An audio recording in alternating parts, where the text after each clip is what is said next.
Hey, what's going on, folks? This is NEcology, and we're really doing numbers this spring. I'm already maybe 3 or 4 videos in to April. Day's getting kind of late right now, but we're wrapping up getting some shots for a bloodroot plant spotlight and for a spice bush plant spotlight. I was hoping to get all that out of the way this week, but actually the weather got kind of cold. But today, even though it's late in the day and the lighting is less than ideal, it's still been a nice enough day that I can come out and shoot a couple videos for you fine folks. This particular cut to film I'm doing right now, we're going to mash this together with the video at another site. And we're going to talk a little bit about Saxifragaceae, a real interesting family. This plant is in bud in a video I shot maybe like a week or so ago, 10 days ago. This is Micranthes virginiana. Yes, I'm not screwing that. Micranthes virginiana. This is the early Virginia Saxifrage. And as you can see, this guy's got a nice little stalk of beautiful white flowers emerging. That little basal rosette, and indeed, coming right up out of a little limestone outcrop. This is a kind of a weird geologic site here. Where they get a little bit of limestone. Unusual for the area. I probably mentioned all that in the other video. So Saxifragaceae, the core family of the order Saxifrages, and I believe that the term Saxifragaceae, or I should say the etymology of that family name, comes directly from the term rock breaker, where I think it's like Saxa meaning rock and Fragaceae, or Saxifraga. The genus, whatever, you get the idea. I'll put the etymology there. Rock breaker. Coming from two terms. Number one, hinting at the fact that these things really like to grow out of rocks, and indeed the genus Saxifraga, which we get a few species here in New England, but they're all I think with no exceptions, very rare and restricted in their distribution to like the alpine cliffs and stuff like that up north. Micranthes, however, is a bit different. This species right here is fairly widespread. You just got to have the right habitat for it. You get two other,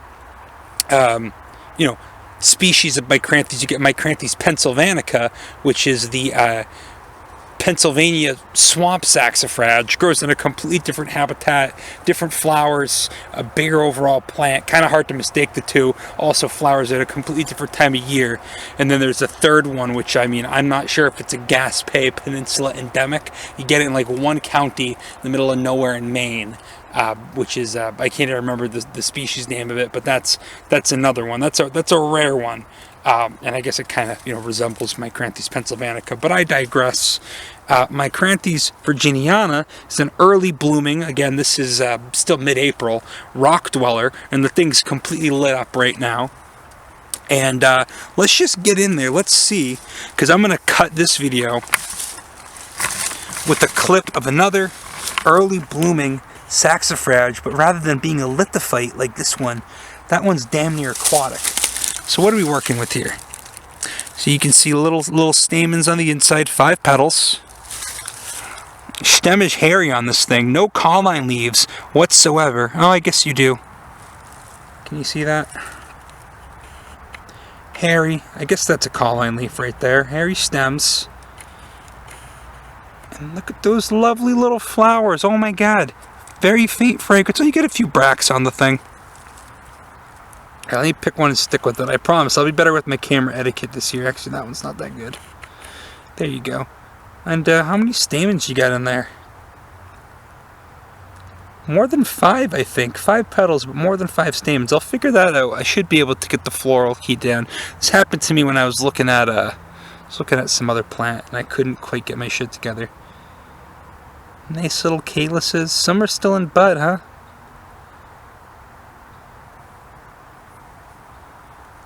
Give you a nice little glamour shot there, the side profile. That's nice. So, Micranthes, you get Saxifrages. The genus Saxifraga is one whole, I guess, tribe in this family.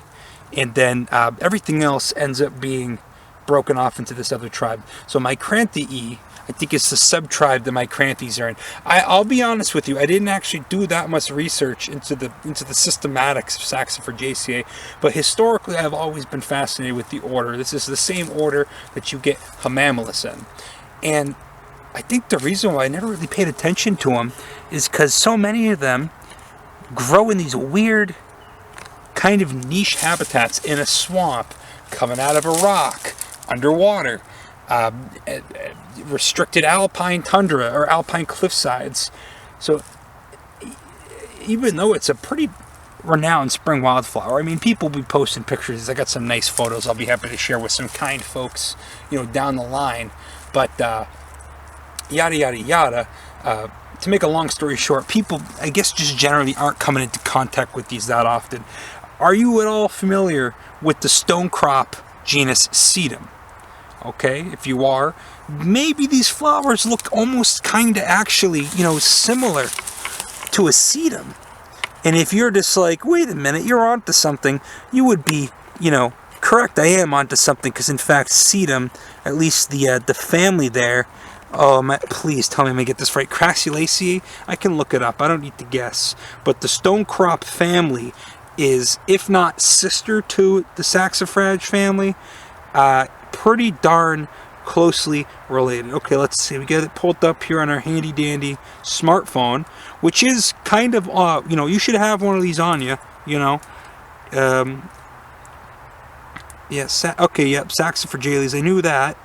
Chrysosplenium.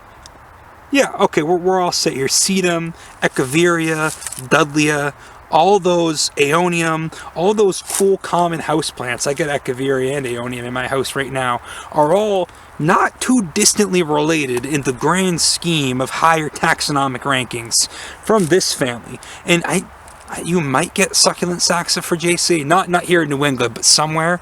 And as you can see, this form factor, if you grow succulents, this form factor is going to look very familiar to you. That little basal rosette just sending up a umbel of flowers, going to look very, very familiar to you.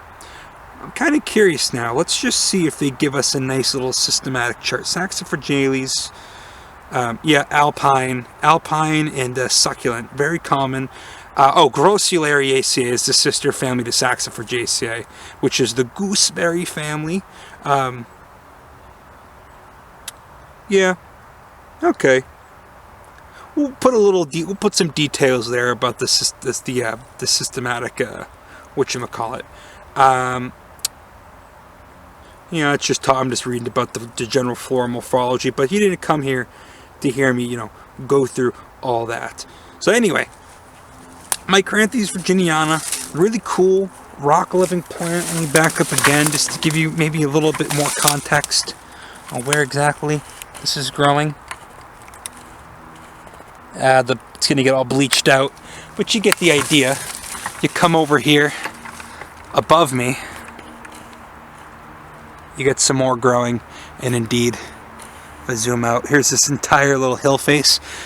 I can walk down here. Let's just do it. Why the heck not? I can walk down here. This is where I shot. If you've been paying attention, there's a video from this location. Whew. I shot a couple weeks ago. None of these were in bloom though. Yeah, up there's one. There's some in bud. Lithophytes. Lithophytic plants. They like the rocky stuff. Look at they'll grow down low too. These ones aren't as far along though, probably because they're just in the shade.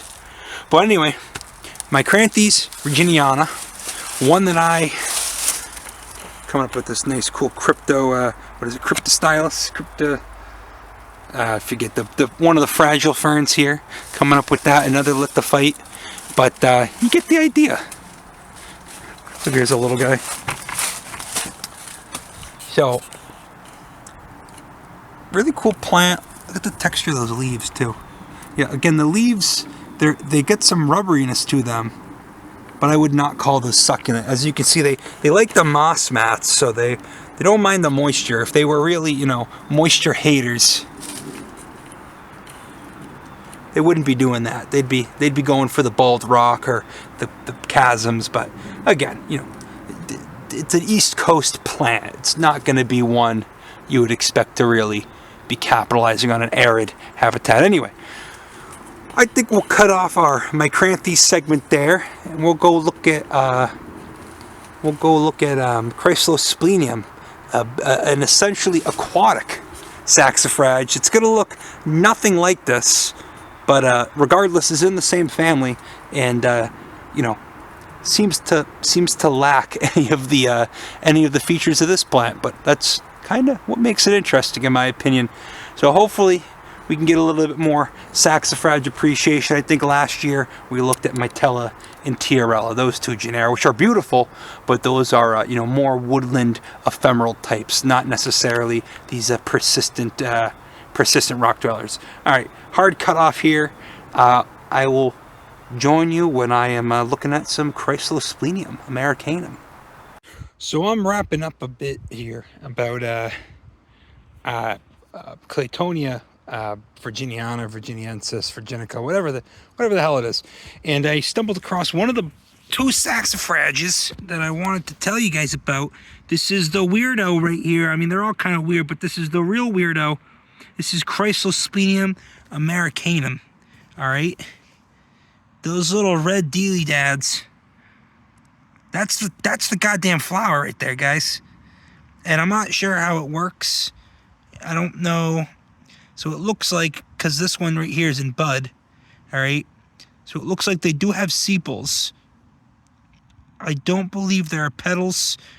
It's got nectaries and those red things there. Again, this might be easier with the camera. Those are the anthers, guys. Where the heck are the ovaries? Are they those two kind of like nubs there in the middle? The thing grows with a damn near aquatic habit, although you can see it does stick its little flowers, and indeed those are flowers. Don't try to tell me they're not. It does stick those little flowers up out of the water. Real weird plant, Saxifragaceae. I don't know. I mean, this is actually more. This is more closely related to the Micranthes that we were looking at. It is. Than it is to Saxifraga, than it is to either of them are related to the core genus. Some of them have 4 anthers, but then others seem to have more. That's 9 anthers right there on that flower. So I don't know if they're just prone to mutating. When I remember seeing this plant, I couldn't figure out what these were. Fortunately, I took videos and photo. But, yeah, what a bizarro plant. Yeah, here's more of them. Some of them can have a great deal of anthers to them. So Saxifragaceae, if you didn't know already, now you know. Such a bizarre family. Comes up, I'm not actually seeing any spice bush over here. Oh, there's a couple fringed around. It comes up with spice bush and cultipalustris all the time. The marsh marigold, and I guess that name's fitting because we're kind of out of the swamp here. My feet are soaked, by the way. I'll survive. And in much more of an open sort of marsh, wetland type habitat. God, this would be a great spot to come back and look for orchids in. You got Onoclea sensibilis here. Still, oh, that just sent a little. You see the spores come out of there? Yeah, look at that. Yeah, those are the spores. Spread them around. Go make some more sensitive ferns. I saw them unfurling someplace, but not over here, I guess. So anyway, great spot. Always love coming out to this part of Massachusetts, Western Mass. Just has you got a different soil chemistry out here. Fewer people. I mean, obviously it's the same it's still New England. It's still the same overall ecology, but there seems to be a more abundance of rare plants. You get more orchids out here, and again, it's a lot more basic here in the Connecticut River Valley than it is out in the coastal plain. What can I say? Just a nice area to come out to. If you're anywhere in the Connecticut River Valley, you gotta go check out the Holyoke Range. Go check out Mount Tom. Like I said, I've been tooling in and out around I'll just generally say the Amherst area. And just lots of good stuff.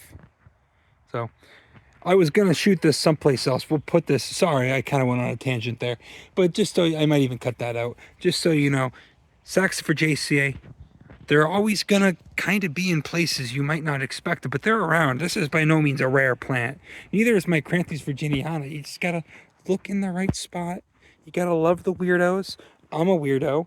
I'm sure you love me.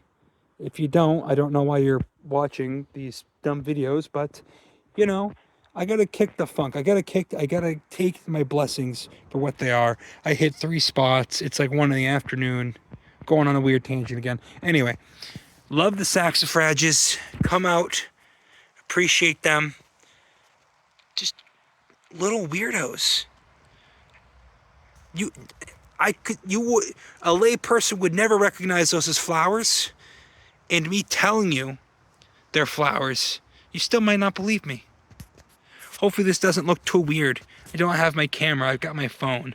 I explained that whole thing in another video. I forgot my little SD card. It happens to the best of us. So hopefully the mismatched resolution doesn't really fuck this up, because I really want to get into the Saxifrages. Hopefully I can see some Saxifraga, that actual genus, soon this summer. Anyway. That's all I got for you about Saxifrages. Maybe, depending on when this video comes out, I'm planning on going to look at Micranthes pennsylvanica too. So maybe we can, boop, cram that in there and see what happens. Anyway, take it easy.